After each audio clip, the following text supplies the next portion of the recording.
Where's the rhythm, you want?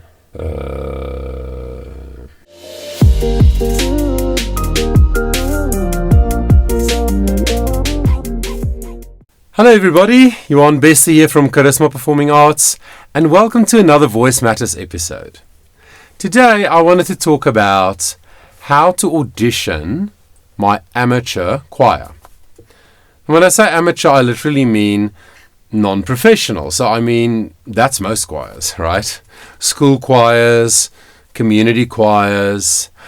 I'm not talking about professional choirs where singers get paid to sing.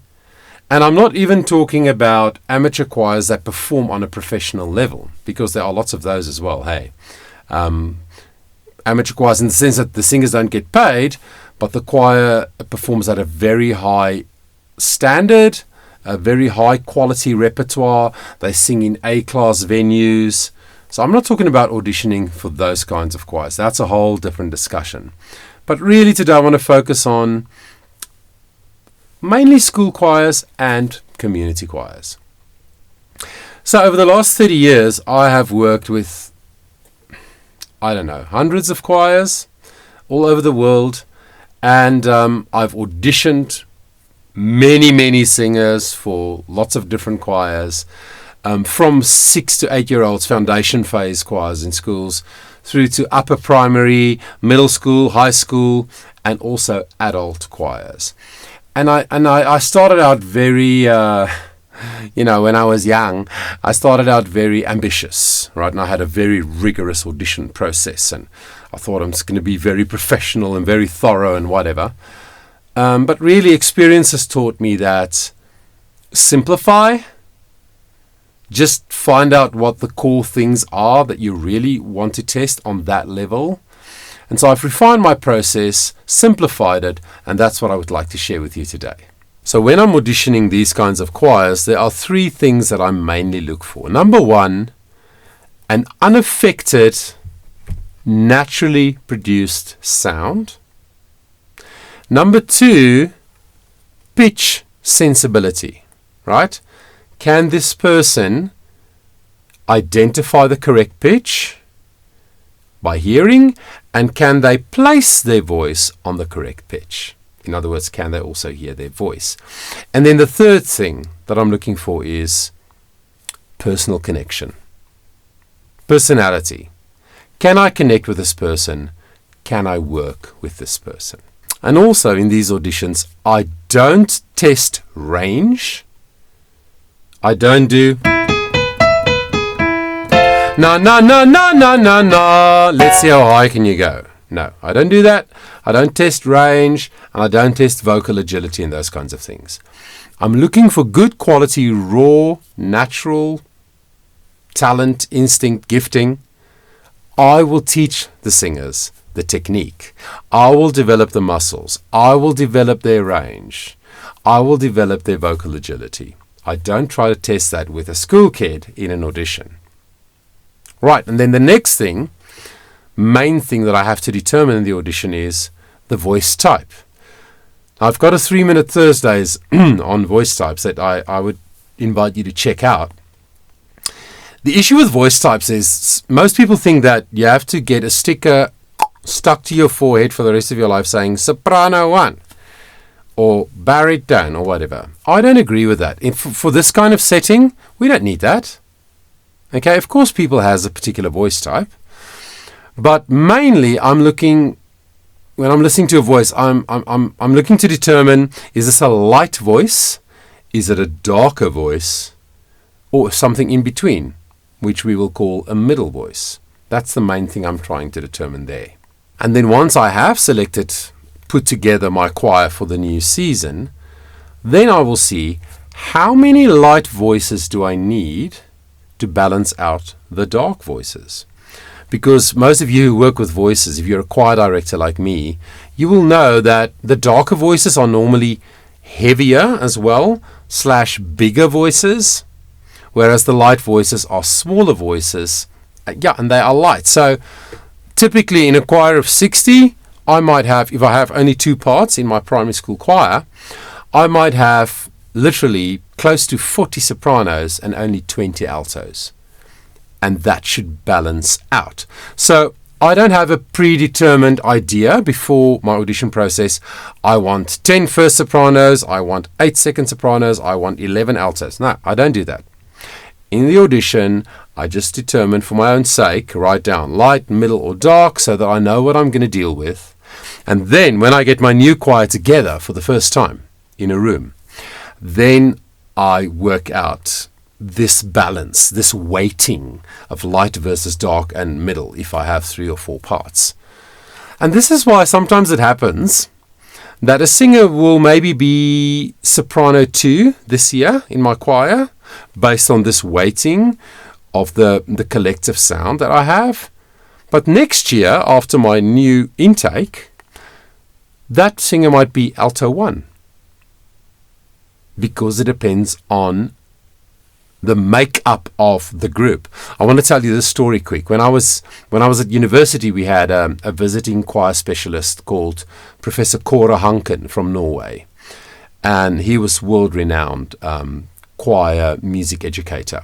So I was in a choir that acted as like a demonstration choir for this workshop. So there were many, musicians and choir conductors and people in the audience. And then this choir that I was part of, we sang a Brahms motet. Then Professor Hanken came up on the stage and he said, there's something wrong with the men here. So he said to the ladies, just relax for a minute. And he got all the men to sing the same simple melody over and over, something like this. Na, na, na, na, na, just over and over. So we would sing it. We were a small choir, small chamber choir, like 16 singers or so. So then he would move us around. He would say, okay, you move there, you move there. And then everybody sing again. Na, na, na, na, na. And he just keeps listening and watching, and then he moves us around. Then after a few minutes he was done.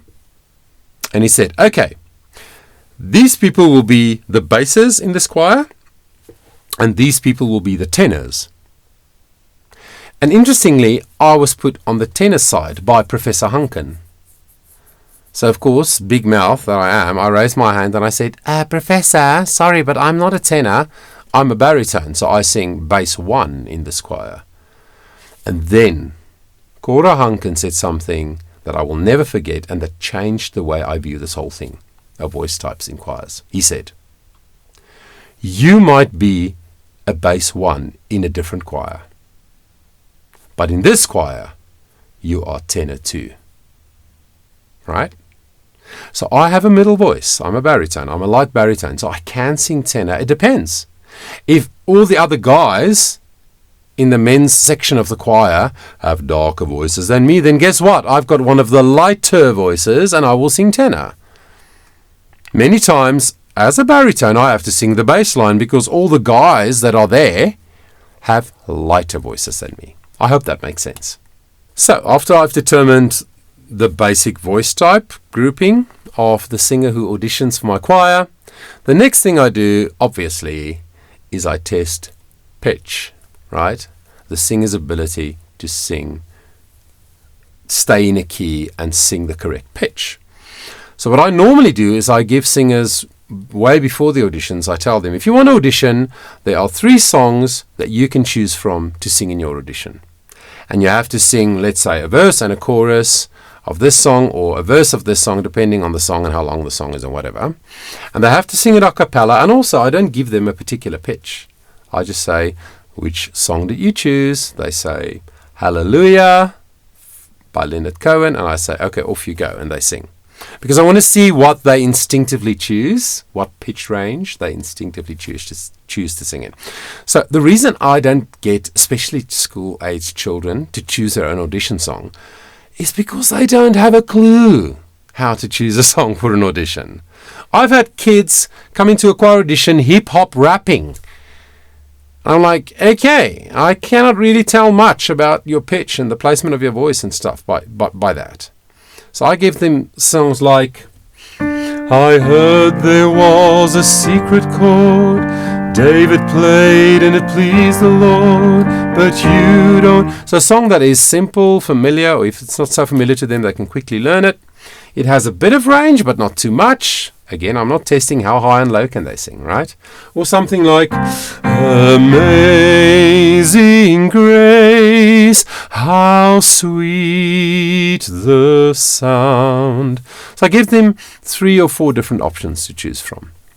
That way I can tell when they sing that a cappella, in other words, without accompaniment, no backing tracks, no piano, nothing, I can really tell very quickly, can they sing the intervals correctly?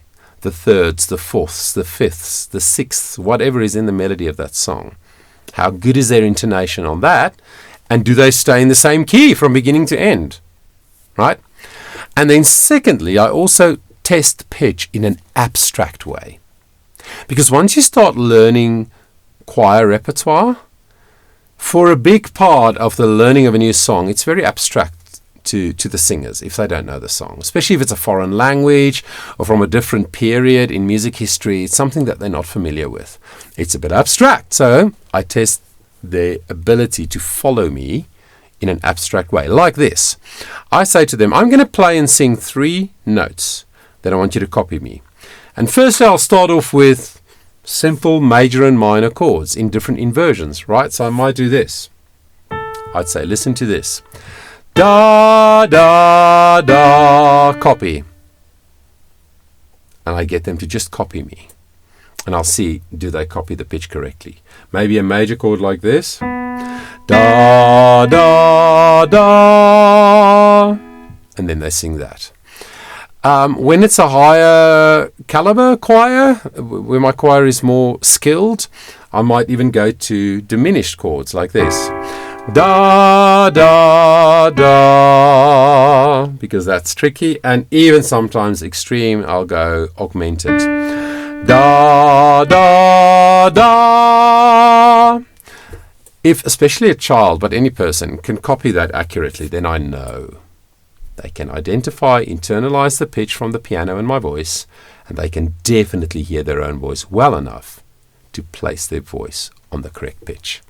Also, depending on the level and the age, I might even do this. I'm going to say to them, I'm going to play 2 different pitches, 2 different notes at the same time. And I always do an example. I'll say it might sound something like this. And I'll say, can you hear there's a lower one and a higher one? Right? So I'm going to play both, and then I'm going to say, hey, Jimmy, I want you to sing the higher note for me. The one that's higher, the one that you think sits on top, whatever. I use descriptions like that. Sing it for me on da. Just listen, take a second to listen, and then sing like this. Da. Then I'll go, did you hear that? And they go, oh yeah, I heard that. I'll go, the low note will be da. So I do a little demonstration. I say, so this was my audition. Now it's your turn. And then I play something in a very comfortable pitch range, a 4th or a 5th or a 6th, like this. Low note, da, or high note, da. This is very abstract, especially for young children. So I don't do it a lot with like primary school kids. But my high school and my adults, I sometimes do that with. It's a really good indication as well. Can they differentiate between the high and the low? If I need even more clarification, maybe it's a borderline situation, or the standard of auditions are really high, and I have to make sure. Then I sing a little melody, a little song. For little kids, primary school kids, I do what I call the happy song. So I sing a phrase, I tell them, give them good instruction. I say, I'm going to sing a phrase, a line, and then I want you to copy me. All right. And it goes like this. This is a happy song. Your turn. Why don't you sing along? Go. All day long I'll be singing the song. Go.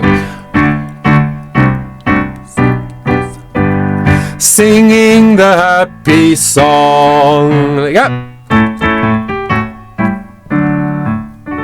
Well done, Jimmy. All right, so I'll do like that. Very quick. They actually catch on quickly most of the time. I can tell a lot, right? Intervals, Can they feel the tonality? Everything. I'm also seeing some rhythmic things there, which is good. So very, very simple. If I want to go one step further, then I do a minor song. So I do D major, and you might have noticed as well, by the way, that I don't play every single note. I don't play that while they sing. You don't duplicate a singer's pitch exactly. Why? Because then it's harder for them to hear their voice. So I played chords. This is a happy song. If a child or an adult, if a singer cannot copy that, then I'm going to wonder whether I'll be able to work with them in my choir, right? Again, depending on the level of the choir. So then that's D major, right? I like D major. Then I do D minor, and I do a sad song like this. This is a sad song. Copy.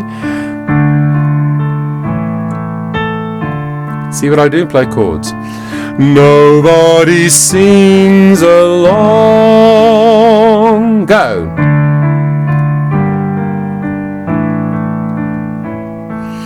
All day long, sad song. Your turn.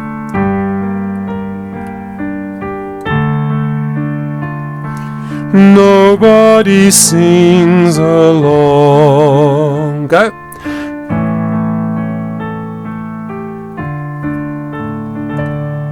Something simple like that works really well. So after I've sussed out the pitch ability of this singer, then of course I want to test the rhythmic ability as well. Now, if I'm smart, I will listen really carefully when they sing their first a cappella song, and while they do these kinds of things that I just showed you, I will be able to pick up, do they know where the beat is? Because that's the main thing.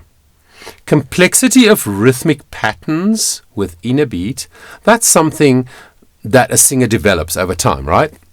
As their frame of reference develops, as they spend time singing lots and lots of different kinds of music. So I'm not so fussed about that, but the main thing is, can they feel where the beat is? The spaces in between the notes. That's what it's about, right? And I found that the simplest way to check for rhythm sensibility, can they feel where the beat is to do clapping. So I say to them, get your hands ready. I'm going to clap a rhythm, and then I want you to copy me. Okay? And then we'll do another one, and maybe even another one. And you just copy exactly what you hear. All right. So for younger children, I'll do something very simple like this. Go. Right? If they can't do that, I'll do more simple, something familiar like this. Most of them can do that, but some will not leave the gap properly. Then I know they don't know where the beat is, right? Then I might do something more complex like this. Pa, pa, pa, pa, pa, pa, pa, pa. And with my older singers, I will even throw in triplets. But first I'll set the beat, and I'll do all my claps in the same beat. I don't try to confuse them. I'm just trying to find out, do they know where the beat is? So let's say I'll do something simple like this. And they go, da, da, da, da, da, da, da. Then I go like this. Da, da, da, da, da. Bam, bam, right? So if they can feel that triplet, man, then I score them a 9 out of 10 for their rhythmic ability. Oh, and by the way, I didn't mention this before, but I score all the things that I'm testing out of 10. Very simple. I add the scores together, and then when I'm done with my whole audition process, I feed it all into a spreadsheet, and then I can see exactly who did in the 90 percentile, who's in the 80s, who's in the 70s, where was the average for the audition process, where can I make my cutoff and start playing with the numbers. You have to have a process. You have to have a process. All right, so clapping like that, and if I'm still unsure, I'll do something rhythmic like this. Pa, pa, pa, pa, pa, pa, copy. Pa, ba ba ba ba ba. Right? Da da da da da da. Da da da da da da. So I can see, can they feel where the beat is, right? I've just made up little things like that over the years. That works really, really well. So that is a simple way to test rhythmic sensibility, perception, and application. One thing that is very important to me is to chat a lot with a singer in an audition room. I don't make it formal. I don't make it, abstract and impersonal. No, I try to make it warm, open, inviting. But also the chatting tells me something about that singer. It tells me where they come from. Have they done any music before? Have they sung in choirs before? Do they play a musical instrument? But the big thing I want to find out is, well, two things. The first one is, how badly do you want this? You can tell by how a singer talks to you about singing and about music and about this moment in their life where they're auditioning for your choir. You can tell how badly they want it. And that's important. That hunger, the why, right? The reason. And the second thing that I can tell from chatting a lot with my singer in the audition room is, can I connect with this person? Now, this doesn't mean that I have certain preferences, like certain preconceived ideas about what kind of personality types I like, connect with, what kind of a look, what kind of race or gender. You know what I mean? Like, obviously not. And I cannot have 60 people in my choir who are all like me. Please, no. That's going to be a disaster, right? No. We need the variety and all of that. So I don't have preconceived ideas. But I have to feel like I can work with this person. I can find a way. Maybe they have a very different kind of wiring. Maybe they think differently. Maybe they approach internalized instructions differently. So I take the time. My auditions take much longer than many of my colleagues because I build in time to chat, to converse, to connect, to communicate, because I think it's very important. And yeah, I just want to add to that. I was touching on their past experience and musical knowledge and skill. It's not super important to me. I mean, at a school level, the types of school choirs that I've worked with in my life, mostly, when a child comes in to audition, most of them have no prior experience. They might have sung in a choir. If I'm in middle school, they might have sung in a primary foundation choir or something. But most of them do not know how to read from a score, music notation, staff notation. Most of them don't know about sharps and flats, different keys, different time signatures, whatever. Most of them don't play another musical instrument. So I'm not going to hold that against them. I'm going to say, here's some good raw material that I can work with. Here's a person that I can connect with. Here's someone who's really eager to learn, right? To join this group that I'm leading and to learn and to sing because they love it. I will teach them how to use sheet music. I will teach them the foundational stuff along the way. That to me is definitely not a deal breaker at all.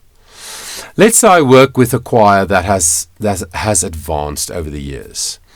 They take part in international competitions and stuff like that. And the standard is just very high, right? Because I've built over years. Then of course, if somebody says, look, I play grade 6 violin, I play the piano, I've been singing in choir since I was 5 and I'm now 15, then of course that's going to count points, towards them being selected for my choir. But actually, they shouldn't even have to tell me those things. I should be able to pick up the musicianship, the skill, the sensitivity, the artistic sensibility, the control I should be able to pick all those things up just from the way they audition, even without them telling me that they've got all that experience. So we must be really careful to just disqualify someone because they say, oh, I don't know how to read music or something like that. And then I just want to say, in a school choir context especially, it is a good idea. And I've worked hard at many schools that I've worked at over the years. It's a good idea to build a structure and a culture where there's a junior choir, or whatever you want to call it, and a senior choir, or even different levels, right? So that you can build a standard. You can keep raising the quality of your choir program, right? And then at most of my schools where I've established this and taught them how to build this kind of culture, guess what? The standard just keeps going higher and higher and higher all the time.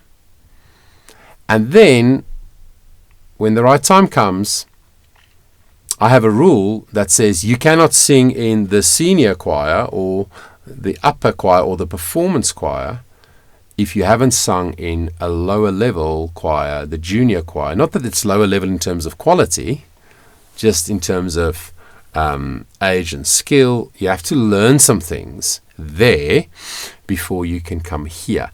Otherwise, you start from scratch every year. Taking in a third of your choir will be new intakes where maybe all of them or some of them or the biggest part of them don't know how to read music. They don't know how you work. They have no foundational knowledge and experience. So that makes it very difficult to build quality in your choir program.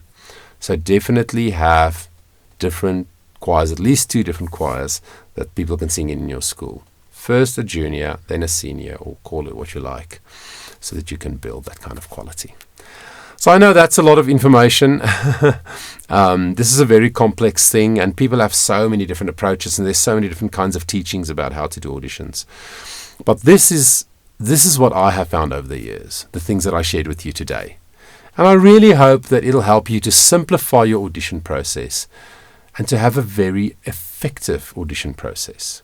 And hey, even today, I still sometimes make a mistake and choose somebody that I find out halfway through the season I really shouldn't have chosen. It happens, right? Because we're human. We're in a moment. There's all these factors of emotion, physical, how I'm feeling physically, lots of things, the stress that I'm under, whatever. Lots of things can affect. But of course, we should get better at it as we do it more and more and more and more. Anyway, if you liked the video, please give it a thumbs up. Thank you so much for joining me today. Please check out all the other things that are on our channel. There's such a variety of interesting things, I think, to look at, and things that I believe will be helpful if you are a person like me who loves the voice and who loves singing. Thanks so much for watching again, and until we see each other next time, please take care of yourself.